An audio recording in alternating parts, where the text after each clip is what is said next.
Okay, let's talk about individual apartment improvement rent increases. What has changed about getting IAI increases now? This is something that has changed a lot also. For some time under rent stabilization, owners were allowed to collect increases for making individual apartment improvements, generally done during a vacancy.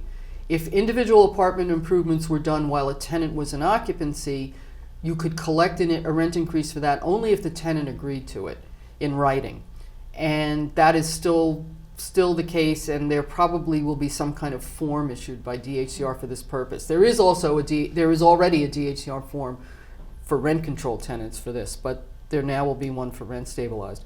But if you make an individual apartment improvement while an apartment is vacant, you don't need tenant approval for that. Previously, there was no limitation on how much money could be spent, and you were entitled to collect 1/40th of the cost or 1/60th of the cost of the improvement.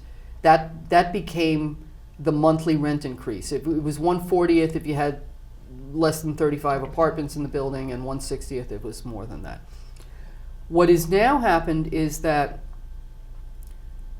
the law says that owners can only collect $15,000 in IAI rent increases over a 15-year period. They made it the aggregate. So that means you might do IAIs costing $15,000 once in 15 years.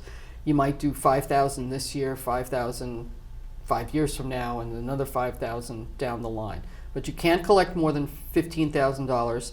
And instead of 1/40th or 1/60th, the increase is now 1/168th if it's less than 35 units, or 1/180th if it's a larger building. So it's a pretty small number that you end up being able to collect for IAI increases. And IAI increases generally applied to it could be minor things like changing the kitchen or bathroom appliances. Sometimes it involved a gut renovation of an apartment that may have been occupied by the prior tenant for 30 or 40 years without being upgraded. So it's a big difference in what owners are entitled to as rent increases. The other thing is that these IAI increases are now temporary instead of permanent. Previously, if you had an IAI increase, say you spent $50,000 on a gut renovation of an apartment, you got an IAI increase. I can't do the math in my head that fast. Of whatever you got, 1/40th of that became what you added to the base rent for the new tenant. On top of your vacancy increase. Now it's a much smaller number, and it does not become a permanent rent increase. It's now a temporary rent increase that is supposed to come off the rent 30 years from now. How that will all be set up and done, I don't know. Since it's become a temporary increase, one question is, does it become part of the base rent for calculating the next rent increase, or can you not do that because it's a temporary increase? And then how do you structure that, and how do you calculate it, and how do you keep track of all that?